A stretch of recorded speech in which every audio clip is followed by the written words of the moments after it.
जय राधा माधवा जय कुंज बिहारी।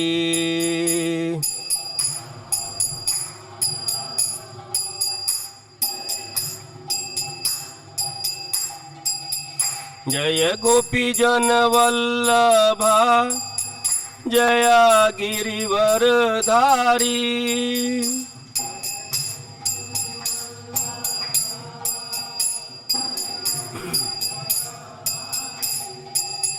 जय गोपी जन वल्लभा जय गिरिवर धारी।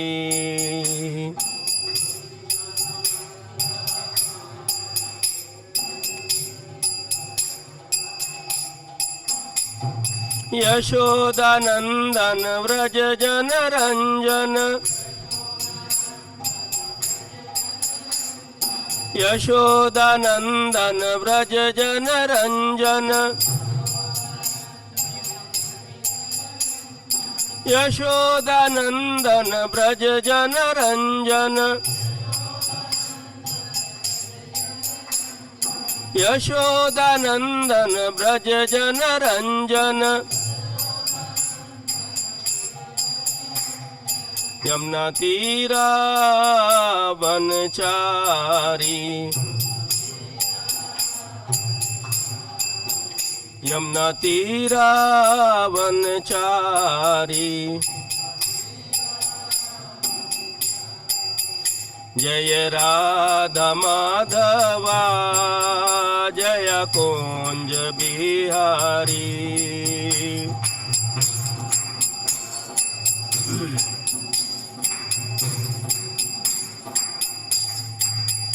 हरे कृष्णा कृष्णा कृष्णा हरे हरे, हरे राम राम राम हरे हरे।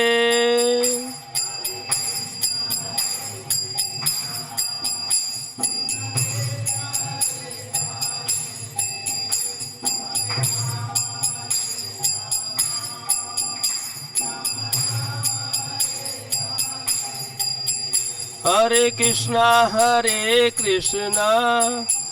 कृष्णा कृष्णा हरे हरे, हरे राम राम राम हरे हरे।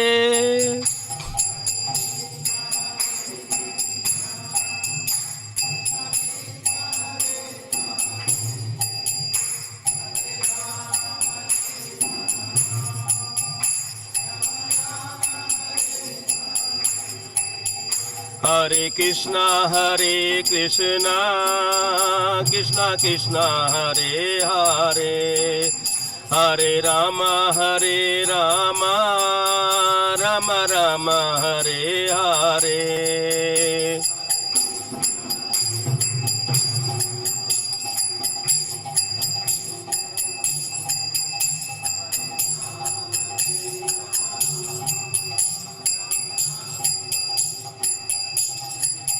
हरे कृष्णा कृष्णा कृष्णा हरे हरे, हरे राम राम राम हरे हरे।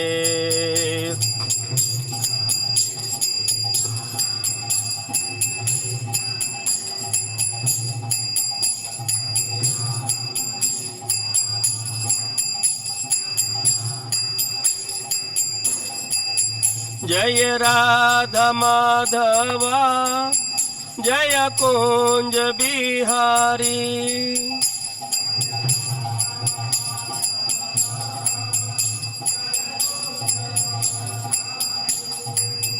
जय राधा माधवा जय कुंज बिहारी।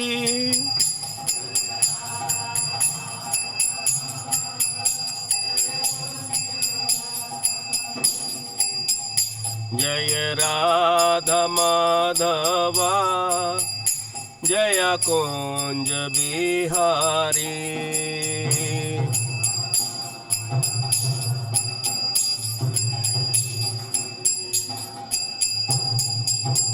श्री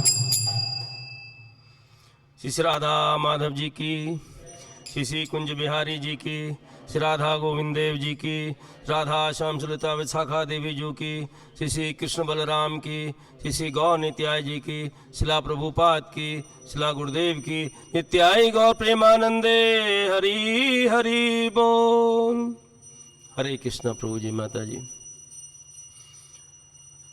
आज हम श्रीमद् भागवतम प्रथम स्कंद अध्याय 14 और श्लोक संख्या 21 से लेकर के 29 तक हम लोग प्रयास करेंगे। श्रीमद् भागवतम एक वो महापुराण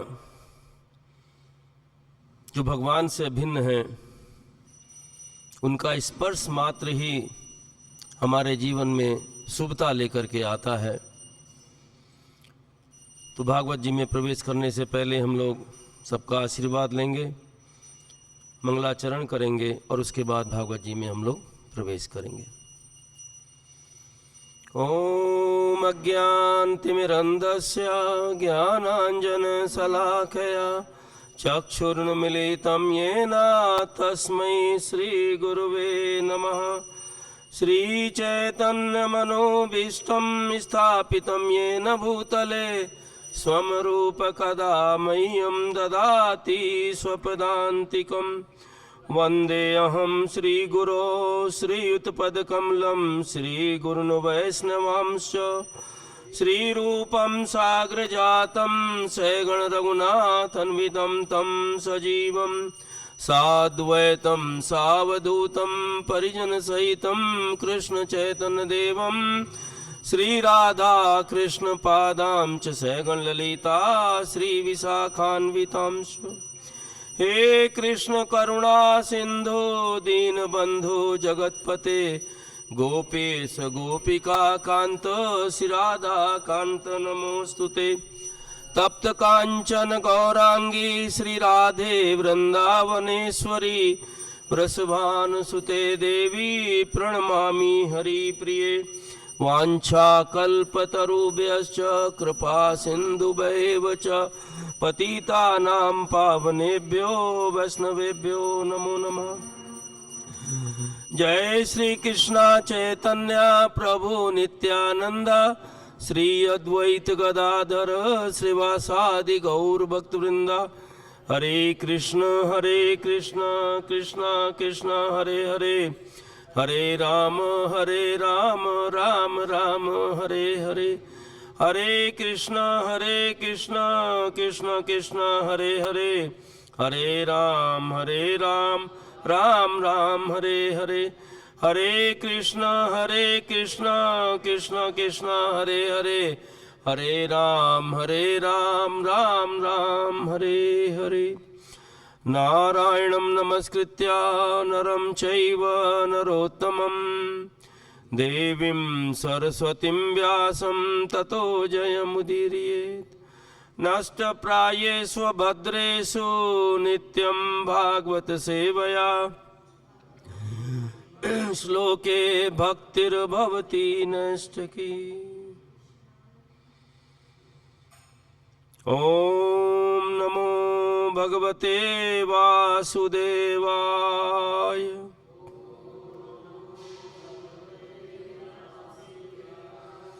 ओम नमो भगवते वासुदेवाय।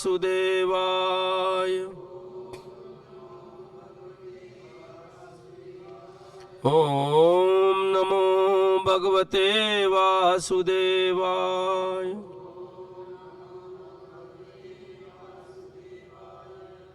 हरे कृष्णा।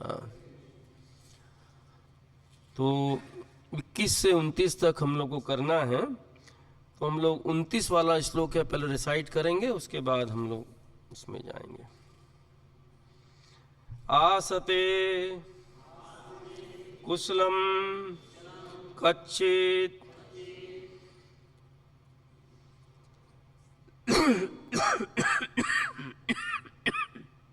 ये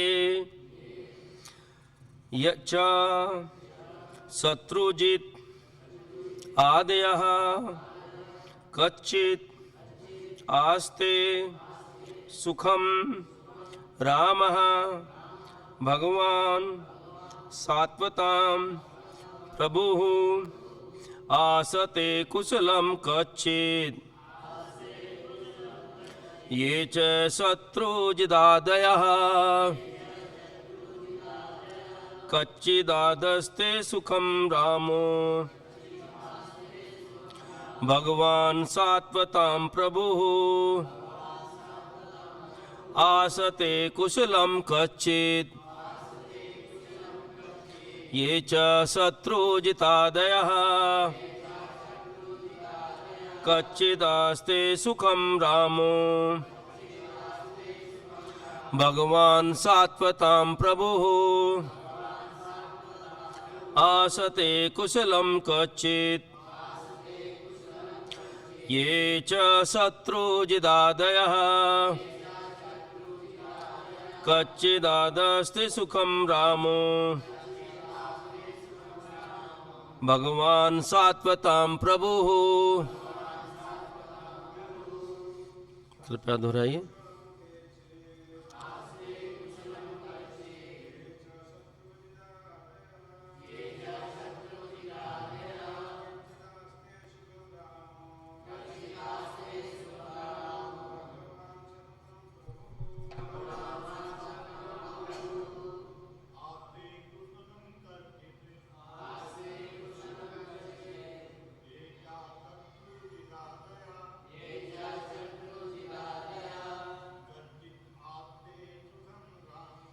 कश्चित् आते सुखं रामो भगवान सात्वतां प्रभुः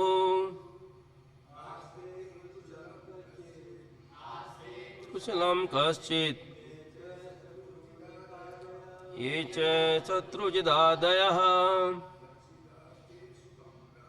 कच्चिदास्ते सुखं रामो भगवान सात्वतां प्रभुः। माता जी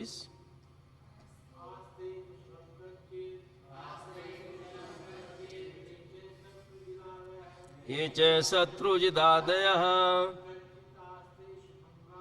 कच्चित् आस्ते सुखं रामो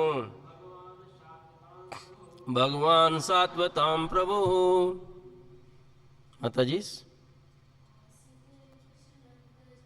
आसते कुशलं कच्चित् ये च शत्रुजिदादयः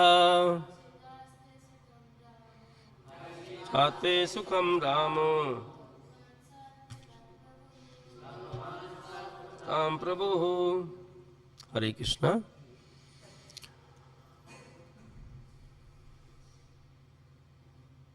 भगवान कृष्ण का अंतर्ध्यान होना इस हमारे अध्याय का शीर्षक है।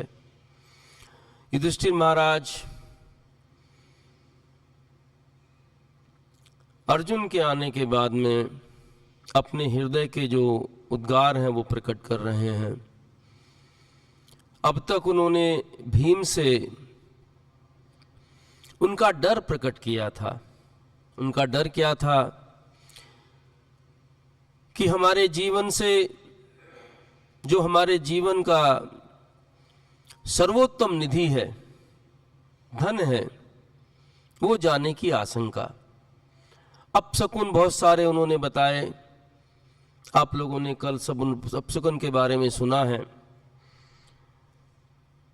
अब 21वें श्लोक में युधिष्ठिर महाराज इंगित कर रहे हैं कि सौभाग्य किसके द्वारा होता है हमारे जीवन में। अगर सौभाग्य आता है उसका कारण क्या है। मन्ये एतर महोत्पात नूनम भगवत पदैः अनन्य पुरुष श्रीभिर्हीना भूरहत सौभगा। हत सौभगा। मैं सोचता हूं कि सारे पृथ्वी पर उत्पात विश्व के सौभाग्य की किसी बड़ी हानि को सूचित करने वाले हैं। एक भक्त का स्वभाव क्या होता है? भक्त अपने बारे में नहीं सोचता, भक्त पूरे विश्व के बारे में सोचता है। हम लोग देखते हैं श्रीमद् भागवतम के प्रारंभ में ही सौनकादिक मुनि प्रश्न करते हैं सूत गोस्वामी जी से। क्या प्रश्न करते हैं कि हे सूत गोस्वामी जी, आपने पूरे विश्व के कल्याण के लिए शास्त्रों का अध्ययन करके क्या निष्कर्ष निकाला है?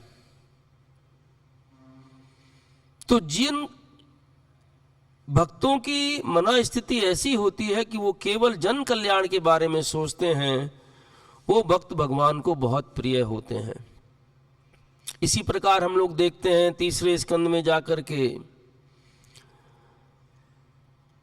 विदुर महाराज मैत्रेय मुनि से प्रश्न पूछते हैं। क्या प्रश्न पूछते हैं? प्रश्न पूछते हैं कि हे ब्राह्मण, हे मैत्रेय मुनि जी, आपने मनुष्य के जीवन में मनुष्य सुख की खोज में चलता है और सुख को पाने के लिए दुख ही उसको प्राप्त होता है। वास्तविक सुख क्या है, उसके बारे में प्रश्न पूछते हैं। तो भागवत जी में जो भक्त प्रश्न पूछ रहे हैं, अपने लिए नहीं पूछ रहे हैं। किसके लिए पूछ रहे हैं?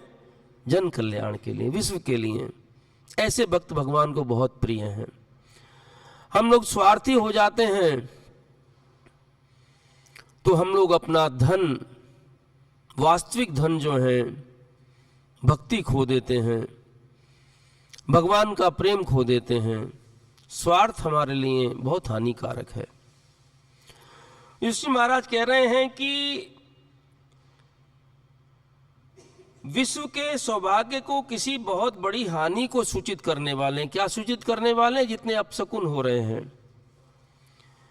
संसार भाग्यशाली था कि उस पर भगवान के चरण कमलों के पद चिन्ह अंकित हुए। कुंती माता कहती हैं जब कुंती प्रेयर्स में कि पृथ्वी सौभाग्यशाली है क्योंकि इस पर आपके पदचिन्ह अंकित हुए हैं। दसम स्कंद में हम लोग देखते हैं कालिया की लीला में भगवान के जहां चरण चिन्ह पड़ जाते हैं वो चीज निर्भय हो जाती है, सारे सौभाग्य वहां आ जाते हैं। वो कालिया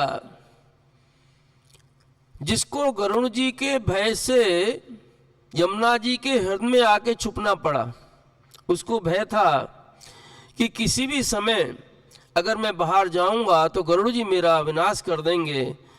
लेकिन भगवान ने जब अपने पद चिन्ह उनके 100 मस्तकों पर धारण कर दिए, भगवान ने कहा कि अब तुम अभय हो गए।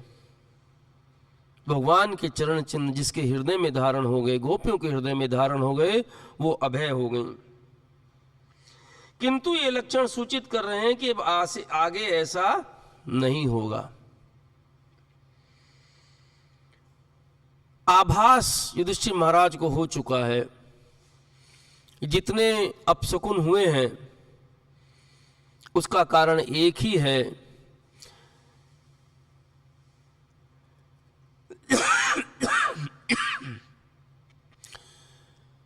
कि नारद मुनि ने जो इशारा किया था, नारद मुनि ने कब इशारा किया? इसके पिछले वाले अध्याय में जब नारद मुनि युधिष्ठिर महाराज को सांत्वना देने के लिए आते हैं, वो विलाप कर रहे हैं, वो दुख में हैं कि हमारे ताऊ, हमारी ताई हमको छोड़ करके चले गई। विदुर महाराज की कृपा से धृतराष्ट्र और गांधारी उनके साथ उत्तर दिशा में चले गए। उस समय नारद मुनि आते हैं और 50वें वर्ष में वो कहते हैं कि भगवान ने इस पृथ्वी पर देवताओं का कार्य पूरा कर दिया है, अब उनका कोई कार्य शेष नहीं बचा है। अब केवल वो प्रतीक्षा कर रहे हैं। किसकी प्रतीक्षा कर रहे हैं? समय की, क्योंकि हर कार्य समय पर ही होता है। हर कार्य के लिए समय निश्चित है, उसी के अनुसार कार्य करना होता है। तो भगवान भी अंतर्ध्यान होकर के अपने धाम वापस जाने वाले हैं। युधिष्ठिर महाराज को ये पता है, तो इसलिए वो कह रहे हैं कि अब आगे ऐसा नहीं होगा। अगले श्लोक में कहते हैं, तम पादयोर निपतितम यथा पूर्वम आतुरम अधो वदनम अम्बिदन नून सजंतम नामजयो। जब वे राजा के चरणों पर झुके तो राजा ने देखा कि उनकी निराशा अभूतपूर्व थी। उनका सिर नीचे झुका हुआ था, उनके कमल नेत्रों से आंसू चूर रहे थे। ये कौन बोल रहे हैं? सूत गोस्वामी जी। क्योंकि प्रथम स्कंद में जितने भी श्लोक हैं सूत गोस्वामी की चर्चा हो रही, सूत गोस्वामी और सौनक मुनि जी के बीच में। वो कह रहे हैं कि कौन आ गए? अर्जुन आ गए। वो राजा के चरणों में झुके और राजा ने देखा कि उनकी निराशा अभूतपूर्व थी। अभूतपूर्व का मतलब क्या है? पूर्व में, अब से पहले ऐसी निराशा अर्जुन के मुख पर कभी उन्होंने नहीं देखी थी। और निराशा के साथ साथ उनका शीश झुका हुआ था, उनके कमल नेत्रों से अश्रु चू रहे थे। जिसका सब कुछ लुट गया हो वो अपना शीश कैसे उठाए?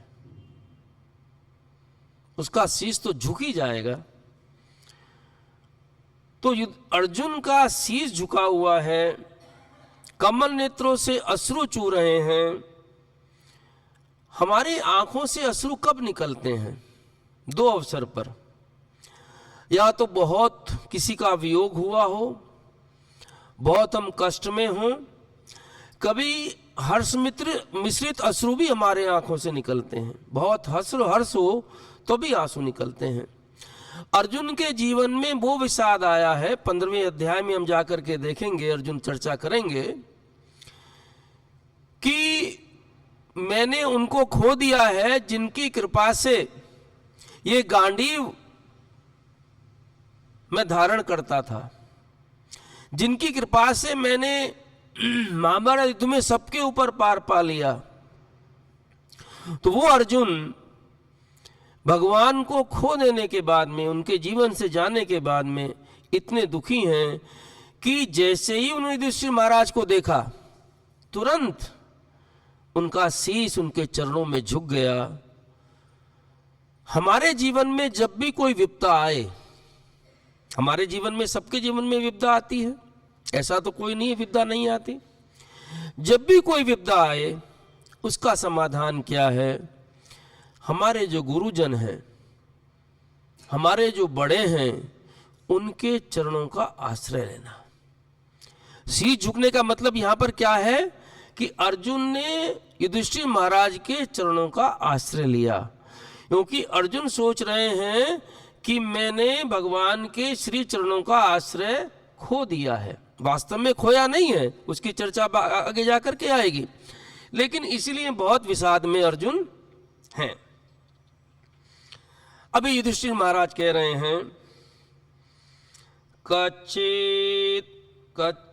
युधिष्ठिरुवाच कच्चित् आनतपुर्यां नः स्वजना सुखमासते मधुभोजदर्शारसत् अंधकवृष्णयः। युधिष्ठिर महाराज ने कहा कि मेरे भ्राता मुझे बताओ कि हमारे मित्र तथा संबंधी यथा मधु भोज दर्शा आर सात्वत अंधक तथा यदुवंश के सारे सदस्य अपने दिन सुख से बिता रहे हैं ना। युधिष्ठिर महाराज ने अर्जुन को देखा, अश्रु चू रहे हैं, शीश झुका हुआ है, दुख से भरे हैं। ये सूचना क्या देता है कि बड़े किसी दुख के सागर से अर्जुन निकल करके आ रहे हैं। और जब कोई ऐसी स्थिति होती है तो हमारे मन में क्या आता है कि हमारे जो स्वजन हैं, हमारे जो प्रियजन हैं, वो सब ठीक है ना। तो सबसे पहले तुरंत युधिष्ठिर महाराज ने कहा कि मेरे भ्राता मुझे बताओ ये सब सुख से रहे हैं ना। कौन कौन किसके बारे में पूछ रहे हैं? मधु भोज, दरसा, आरहा, सातवत, अंधक तथा यदुवंश के सारे सदस्य। अब आप देखिए प्रभु जी, माता जी, इन्होंने क्या कहा है भगवान युधिष्ठिर महाराज से, आनर्तपुरियाम। आनर्तपुरियाम क्या है? द्वारका। अर्जुन कहां से आए हैं? द्वारका से आए हैं। तो द्वारका का नाम लिया युधिष्ठिर महाराज ने। द्वारका एक मोक्षपुरी है। द्वारका का जो आविर्भाव हुआ उसके बारे में हम लोग थोड़ी चर्चा कर लेते हैं पहले।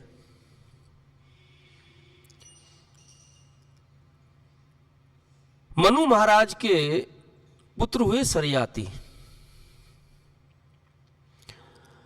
सरयाती के 3 पुत्र हुए। उनको जो 3 पुत्र हुए हैं सरयाती के, वो तीनों पुत्रों में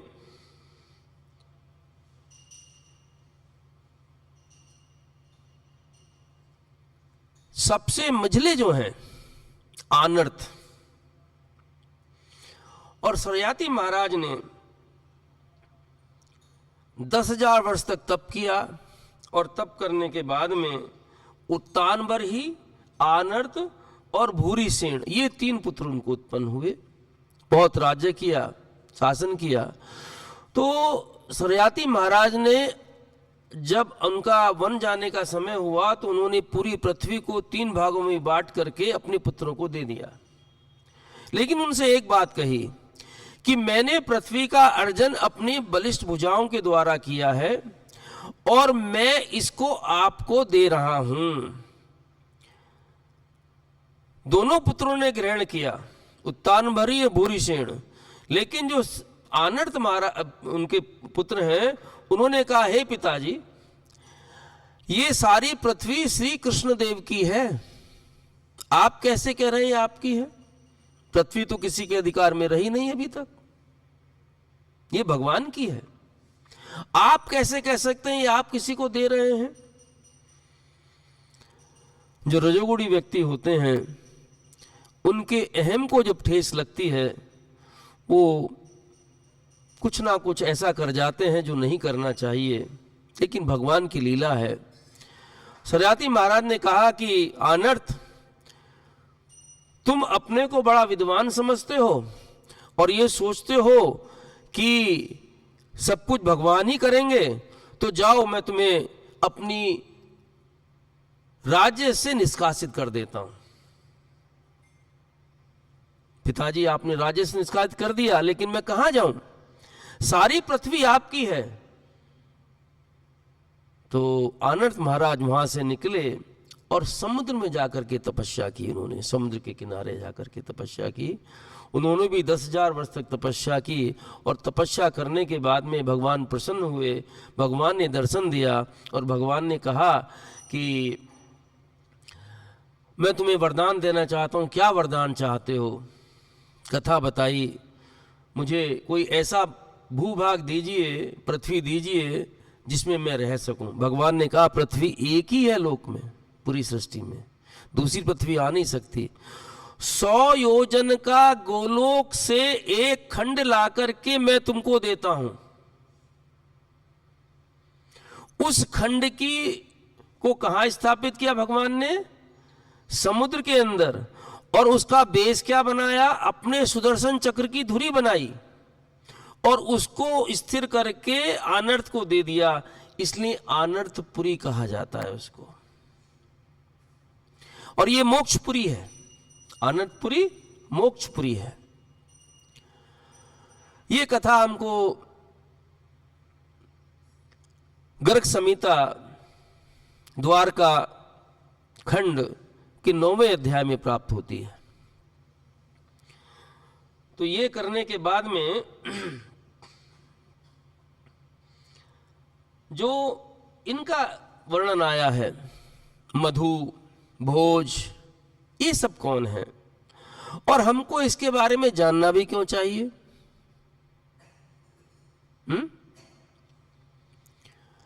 क्योंकि ये सब भगवान से संबंधित हैं। जो भी भगवान से जुड़ा हुआ है उसके बारे में जानने से क्या होता है। भगवान भगवत गीता में कहते हैं, क्या कहते हैं 4 अध्याय के 9वें श्लोक में, जन्म कर्म चय में दिव्यम एवं व्यक्ति तत्वा देहनात्मे में थी अर्जुना, कि अर्जुन जन्म कर्म चय में दिव्यम, मेरे आविर्भाव और मेरे लीलाएं कैसी हैं, दिव्य हैं। जो भी इनको तत्व से जानता है, तत्वा देहम पुनर्जन्म, वो शरीर छोड़ने के बाद नेति मामेति सो अर्जुना, वो मुझे प्राप्त होता है, संसार में उसका वापिस जन्म नहीं होता है।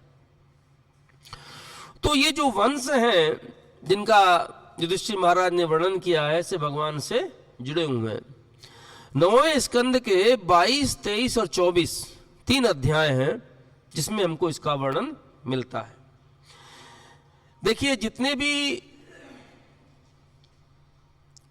कौरव हैं, पांडव हैं, जितने भी वंश हैं, श्री गोविंद देव जी की जय, कौन नित्याई जी की जय, जितने भी सब ये हैं, सबका मूल एक ही है, भगवान से ब्रह्मा जी से अत्रि, अत्रि से हुए, अत्रि और अनुसुईया से कौन हुए, सोम, और सोम बृहस्पति जी की पत्नी तारा, उनसे कौन हुए, बुध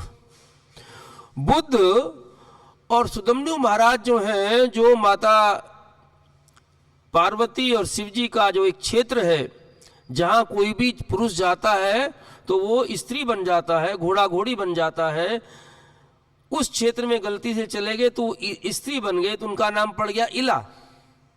तो उस इला का और बुध का संसर्ग हुआ तो उससे आए पुरुरवा, और पुरुरवा उर्वशी से आए आयुष।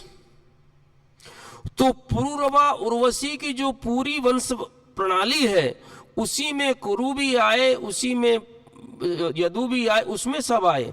और पुरुरवा से आए नहुस, नहुस से ययाति, और ययाति के 5 पुत्र हुए। सबसे बड़े कौन हुए, यदु, और यदु सबसे छोटे कौन हुए, पुरु। तो यदु वंश जो है उसमें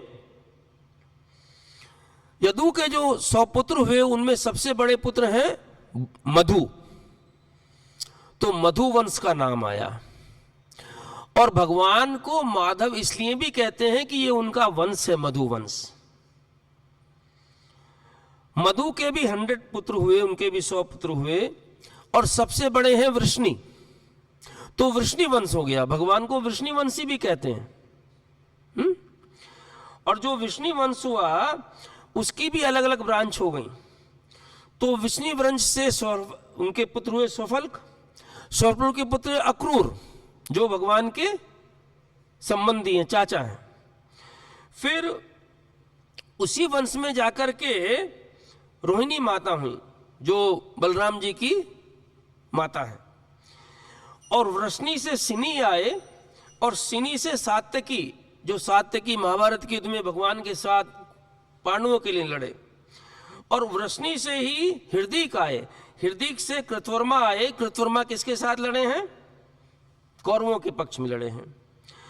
फिर उसी से अंधक भी आए। तो वृष्णि वंश में सूरसेन, अंधक और भोज, ये अलग अलग वंश आए। जो अंधक वंश है उसमें आहुक राजा हुए। आहुक से उग्रसेन और देवक, ये 2 हुए। तो उग्रसेन जी को कभी कभी आहुक भी कहा जाता है, आगे श्लोक में आएगा उग्रसेन जी के लिए।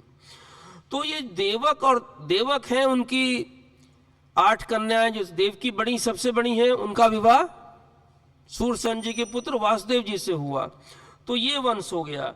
और उसके बाद उग्रसेन का पुत्र कौन है, कंस, जिसका भगवान ने उद्धार भगवान कर चुके हैं। फिर सूरसेन जो उनकी शाखा निकली, सूरसेन से हम जानते वासुदेव, और वासुदेव के साथ में उनके देवभाग, उपदेव और प्राजित, ये अलग अलग पुत्र हुए, उनके छोटे भ्राता जो हैं सूरसेन जी के। और देवभाग के जो पुत्र हैं वो है उद्धव।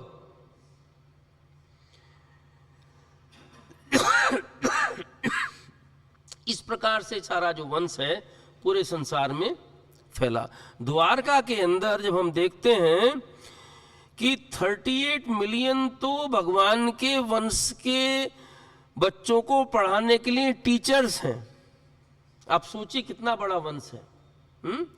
तो युधिष्ठिर महाराज जैसे ही अर्जुन को देखा, उन्होंने, उनके हृदय में विचार आया, ये जो इतना बड़ा वंश है, उसी में दर्श भी हैं, मधु भी हैं, भोज भी हैं, अंधक भी हैं, वो सब कैसे सुख से हैं या नहीं, उसके बारे में उन्होंने चर्चा की। आगे कहते हैं, सूरो माता माँ कच्चित स्वस्त्यास्ते वात मारिसः मातुला सानुजा कच्चित कुशल्यान आनक दुंदुभि। करे मेरे आदरणीय नाना सूरसन प्रसन्न तो हैं, तथा मेरे मामा वासुदेव तथा उनके छोटे भाई ठीक से तो हैं। अभी 4 छोटे भाई की हमने चर्चा करी सूरसन जी के। तो सूरसेन उनके कौन है? मामा है। और नाना कौन है? सूरसेन जी। तो सूरसेन जो नाना है,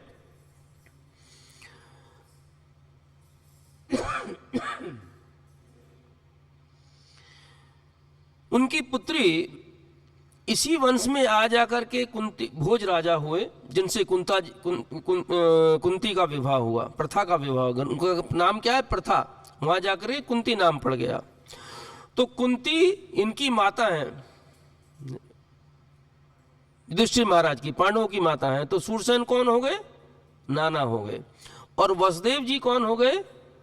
मामा हो गए। तो जब हम कोई दुख का कारण देखते हैं तो हमारे चित्त में तुरंत क्या आता है कि जो हमारे सगे संबंधी हैं, तो पहले उन्होंने क्या पूछा है? पहले जो उनकी बड़ी बड़ी ब्रांच है, शाखाएं, उनके बारे में पूछा। अब धीरे धीरे करके जितने क्लोज होते जा रहे हैं उनके बारे में पूछ रहे हैं। तो अपने नाना के बारे में, मामा के बारे में, और किसके बारे में पूछ रहे हैं?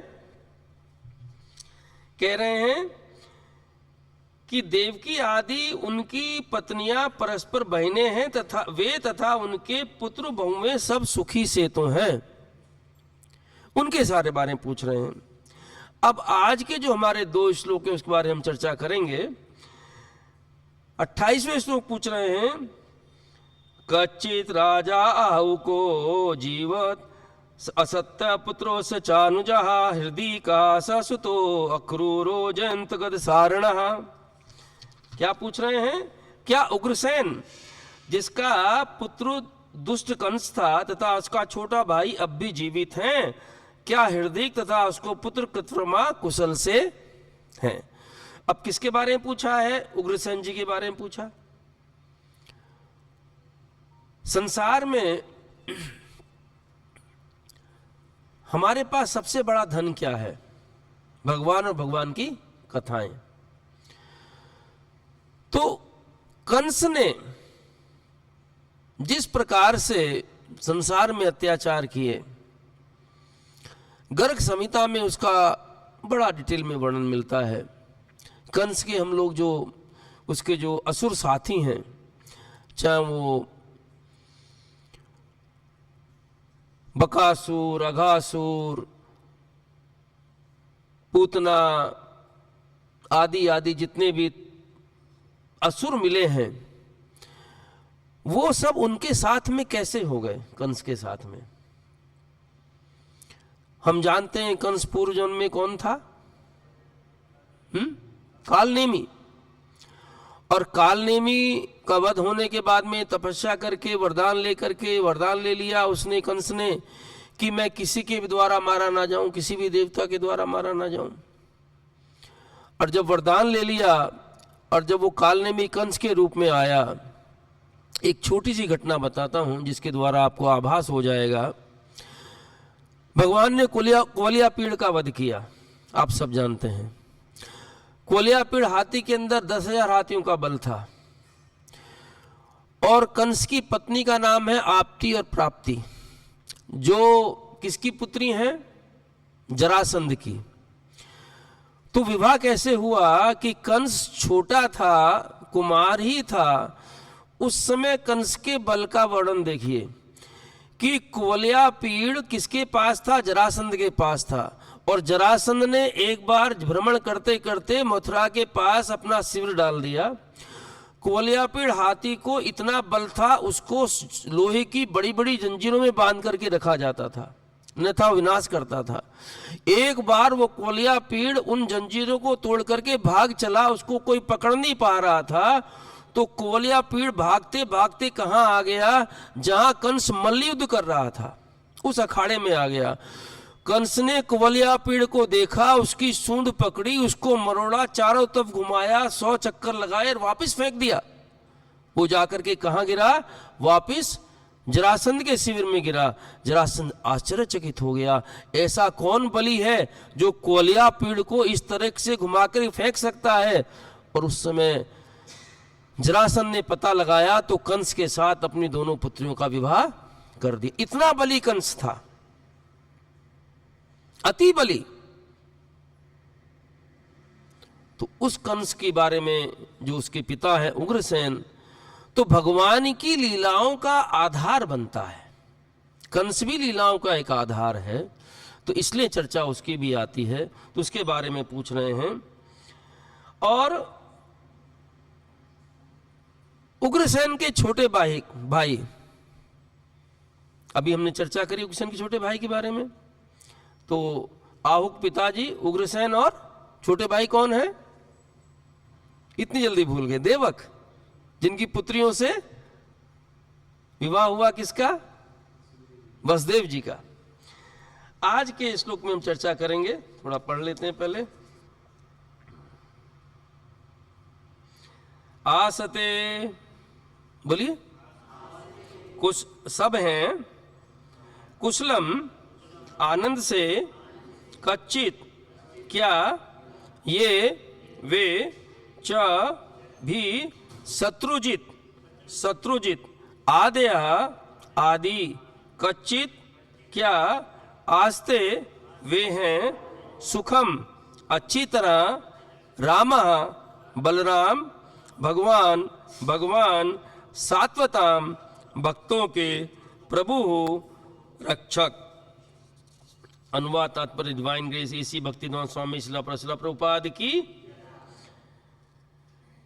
क्या अक्रूर, जयंत, गद, सारण तथा शत्रुजित प्रसन्न हैं? भक्तों के रक्षक भगवान बलराम कैसे हैं? जो हृदय के सबसे ज्यादा निकट होते हैं ना, उनके बारे में बड़ा प्रेम से पूछा जाता है। बाकी सब चर्चा कर ली युधिष्ठिर महाराज ने, अब हृदय के अंदर से, हृदय कमल से निकाल करके पूछ रहे हैं। किसके बारे में पूछा है? अक्रूर के बारे में। अक्रूर कौन है? भगवान के बहुत बड़े भक्त भी हैं, उनके संबंधी भी हैं, चाचा भी हैं। जयंत, गद, सारण भगवान के भाई हैं, शत्रुजित आदि। और फिर कह रहे हैं कि भगवान भक्तों के रक्षक भगवान बलराम कैसे हैं? परपोर्ट में तात्पर्य प्रभुपाद जी लिखते हैं, पांडवों की राजधानी हस्तिनापुर आजकल की नई दिल्ली के निकट कहीं पर स्थित थी, और उग्रसेन का राज्य मथुरा में था। द्वारका से दिल्ली लौटते हुए अर्जुन अवश्य ही मथुरा नगरी गए होंगे, अथवा मथुरा के राजा के विषय में पूछताछ, अतः मथुरा के राजा के विषय में पूछताछ सही है। अब देखिए, मथुरा के राजा कौन? उग्रसेन। उस समय उग्रसेन कहाँ है? मथुरा में तो नहीं है। कहाँ है? द्वारका में है। प्रभुपाद जी लिख रहे हैं मथुरा के राजा, क्योंकि वो उग्रसेन जो मथुरा के राजा थे, और कंस को मार करके भगवान ने, मैंने राज्य को जीता है, तो जनरल पब्लिक क्या करेगी कि मैं ही उसका राजा बनना चाहिए। लेकिन भगवान कितने दयालु हैं, भगवान ने उग्रसेन को उनका राज्य वापस किया। भगवान कैसे रहे? उनके मंत्री के रूप में, उनके सलाहकार के रूप में, एडवाइजर के रूप में भगवान रहे। भगवान है, लेकिन अपने भक्तों के लिए क्या क्या करते हैं देखिए। भगवान भक्तों के सेवक भी बनते हैं, भगवान के संदेह भावक बनते हैं। भगवान जब अर्जुन का रथ चलाते हैं, आप जानते हैं, जब रथ चलता है, रथ में दोनों हाथ क्या कर रहे हैं? अस्त्र शस्त्र पकड़ रहे हैं। और रथी को रथवान को बोलना है कि दाएं जाना है बाएं जाना है, तो कैसे इशारा करता है रथी? पैर से मारता है, दायां पैर दाईं तरफ जाओ, बायां पैर बाईं तरफ जाओ। भक्त का पैर, हृदय भी कांप उठता है सोच करके। भगवान वो स्थिति भी स्वीकार करते हैं। तीसरे स्कंद में कथा आती है। किसकी कथा आती है तीसरे स्कंद में? वराह भगवान की। वराह रूप भगवान ने क्यों धारण किया पता है? पृथ्वी के कल्याण के लिए तो ठीक है। पृथ्वी को कौन लेकर के गया? हिरण्याक्ष। लेकिन हिरण्याक्ष ने पृथ्वी को कहां छुपाया? रसातल में। लेकिन कहां? रसातल के अंदर। पुराणों में लिखा है कि पृथ्वी को हिरण्याक्ष ने अपना तकिया बनाया। और किस जगह लेकर के हिरण्याक्ष गया पृथ्वी को? रसातल में लेकर के गया। और रसातल के अंदर उसने मल का परकोटा बनाया। मल जानते हैं? स्टूल। एक महल बनाया स्टूल का, और उसके अंदर जाकर के लेट गया। कौन स्पर्श करेगा मल को? अब सोचिए भगवान की करुणा। मल को कौन स्पर्श करता है? वराह, सुअर स्पर्श करता है। भगवान ने वो रूप धारण किया। उनकी करुणा असीम है प्रभु जी, माता जी। तो इसलिए कह रहे हैं भक्तों के, प्रभुपाद जी ने लिखा मथुरापुरी। तो मथुरापुरी के जो राजा हैं वो कौन? उग्रसेन हैं द्वारका में। लेकिन प्रभुपाद जी ने लिखा, उनको याद आया तो कह रहे हैं कि संबंधियों के विविध नामों में से भगवान कृष्ण के बड़े भाई राम या बलराम के साथ भगवान का शब्द जुड़ा हुआ है, क्योंकि भगवान बलराम विष्णु तत्व के अंश हैं और भगवान कृष्ण के प्रकाश विग्रह हैं। परमेश्वर यद्यपि अद्वितीय हैं, किंतु वे अन्य तमाम जीवों के रूप में विस्तार करते हैं। विष्णु तत्व जीव परमेश्वर के अंश विस्तार हैं और वे सब गुण तथा परिमाण की दृष्टि से भगवान के तुल्य हैं।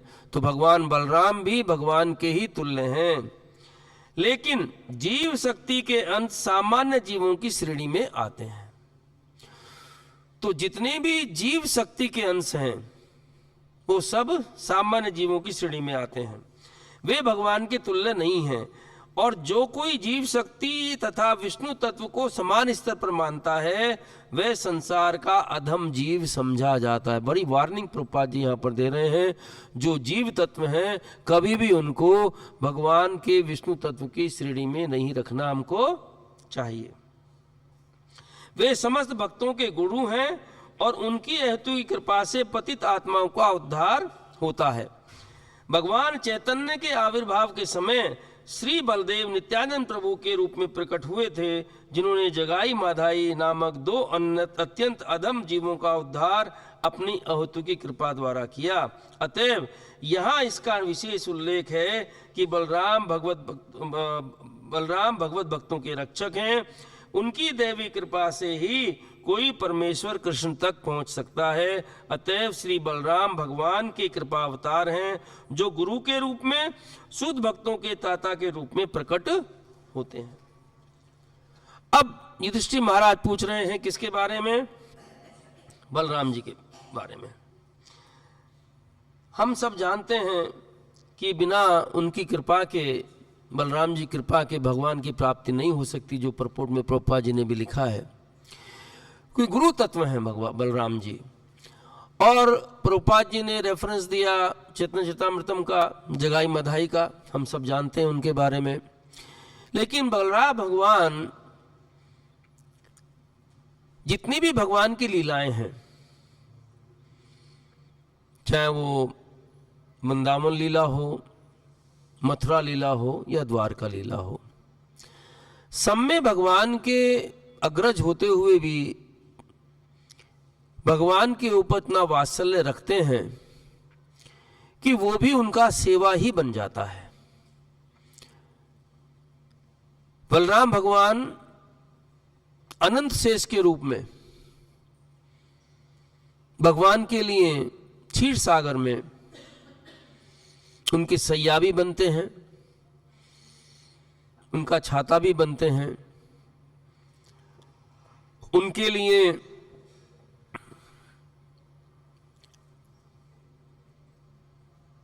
वृंदावन की लीलाओं में बड़े भाई के रूप में स्नेह के द्वारा बलराम भगवान जब दामोदर लीला हुई, बड़ा सुंदर वर्णन आता है। जी गोस्वामी जी ने जो गोपाल चंपू लिखा है उसके अंदर कि जब माता यशोदा ने बांध दिया और भगवान ने यमलार्जुन का उद्धार कर दिया, तो भगवान वहां खड़े हुए रो रहे हैं। उस समय बलराम जी आते हैं और बलराम जी देखते हैं कि कृष्णा को बांधा हुआ है और कृष्णा बंधन में है, तो उनका भ्रातृत्व, जो उनका स्नेह है, वो जाग उठता है। कहते कृष्णा बताओ तुमको किसने बांधा है? मैं पूरी पृथ्वी को उलट पलट कर दूंगा, मैं ये कर दूंगा, मैं वो कर दूंगा। भगवान कहते हैं दाऊ, मैया ने बांधा है। और मैया का जैसे नाम सुना, वात्सल्य बलराम जी का भी है और वात्सल्य यशोदा मैया के भी है, तो वात्सल्य को भारी पड़ता है। और जैसे वो वात्सल्य के बारे में सुना कि मैया ने बांधा है, बलराम जी तुरंत शांत हो गए। बहुत प्रेम करते हैं उनसे। देखिए, संसार में जितने भी प्रेम के संबंध हैं, अगर वो स्वार्थ पे आधारित हैं, वो प्रेम के नहीं है। शुद्ध प्रेम निस्वार्थ होना चाहिए, निष्काम होना चाहिए। भगवान बलराम का भगवान कृष्ण के प्रति जो प्रेम है वो निष्काम निस्वार्थ है। देखिए,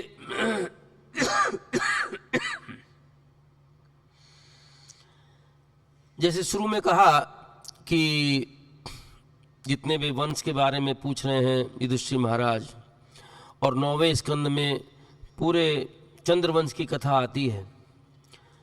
कथा में रस आता है भगवान की लीलाओं में, लेकिन वंश के बारे में क्यों जानना चाहिए? कि उसमें भी भगवान की महिमा का गुणगान होता है।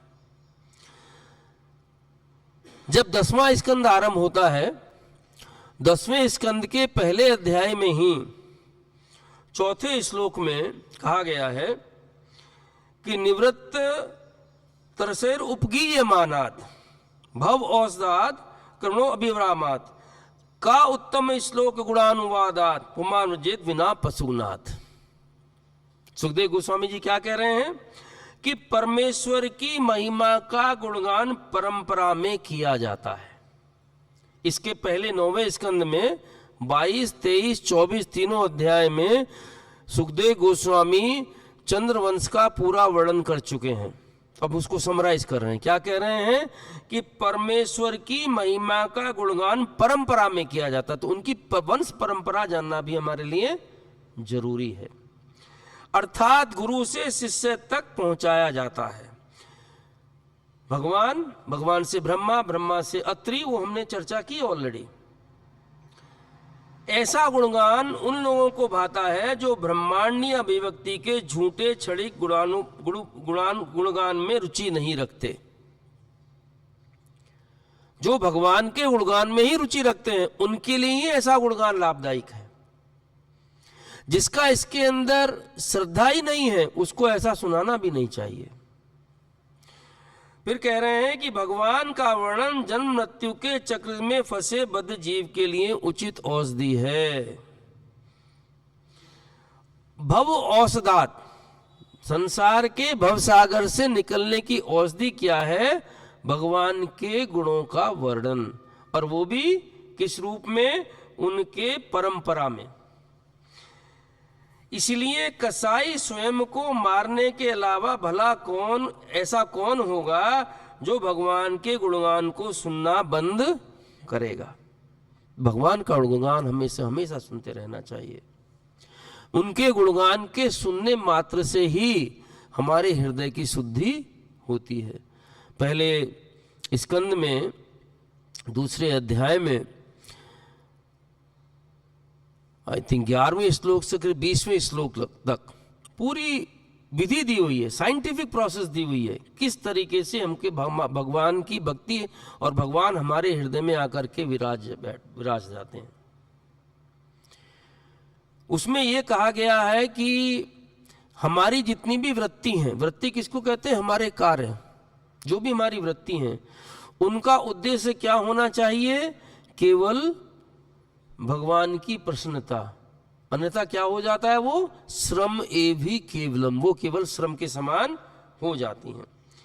इसीलिए प्रभुपाद जी 4.9 के परपोर्ट में लिखते हैं, जो 4.9 भगवत गीता का वर्षन जन्म कर्म चेत में बात की थी हमने, उसमें प्रभुपाद जी लिखते हैं कि एक ही परम पुरुषोत्तम भगवान अपने शुद्ध भक्तों के साथ अनेक दिव्य रूपों में शाश्वत रूप में लीन रहते हैं। ये एक जो स्टेटमेंट है पूरी भागवत जी है इसमें, कि भागवत जी में क्या है? भगवान और भगवान के भक्तों का वर्णन। तो एक ही परम पुरुषोत्तम भगवान अपने शुद्ध भक्तों के साथ अनेक दिव्य रूपों में शाश्वत रूप में लीन रहते हैं। और वो क्या क्यों कहा गया? ये कहा गया पुरुष बोधिनी उपनिषद है, उसका वर्णन है। एको देवो नित्य लीला अनुरक्तो भक्त्यापि हृदय अंतरात्मा। इस वैदिक कथन की पुष्टि भगवान ने इस श्लोक में की है, जन्म कर्म में चैमे दिव्यम। जो वेदों और परम पुरुषोत्तम भगवान के प्रमाण के बल पर इस सत्य को स्वीकार करता है। कौन से सत्य को? कि भगवान के जन्म, उनकी आविर्भाव, उनकी लीलाएं तत्व से जानने से एक मात्र से ही हम भगवान के धाम जाकर के संसार में पुनः वापस नहीं लौटते, इसको स्वीकार करता है। तो कह रहे हैं दार्शनिक चिंतन में व्यर्थ समय नहीं गंवाता, भगवान के गुणगान सुनता है, दार्शनिक में समय गाता, वह मुक्ति की सर्वोच्च अवस्था को प्राप्त करता है। और क्या चाहिए?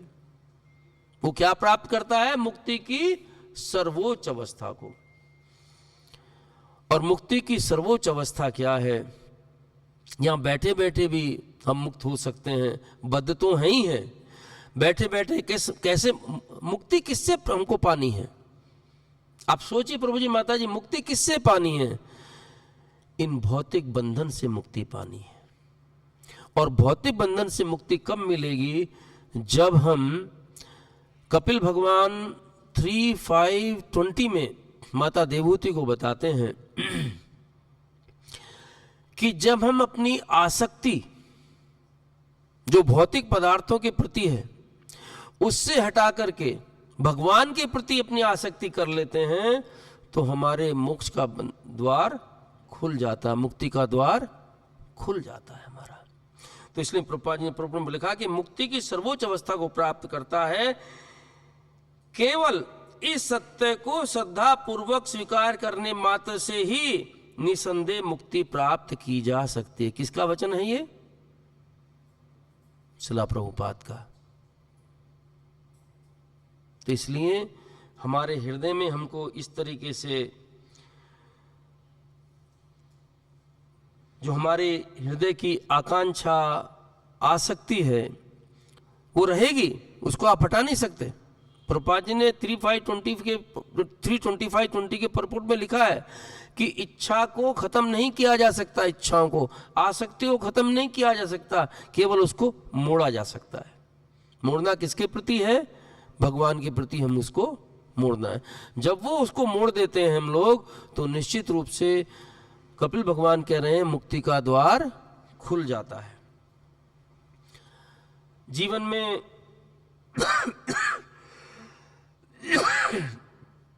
हमारे पास बहुत अवसर आते हैं, अनेक अनेक अवसर आते हैं। किस रूप में अवसर आते हैं? संत दर्शन के रूप में, संत वचन के रूप में। तो प्रभुपाद जी जो इस संसार के इतने बड़े संत हो गए हैं कि जिनकी कृपा मात्र से अनेकों अनेकों जीवों का उद्धार हो रहा है। उनके वचन के प्रति श्रद्धा रख के जब उन्होंने जो हमको उपदेश दिया है, जो हमको बताया करने के लिए, क्या बड़ा सरल उपाय बताया। क्या सरल उपाय बताया है?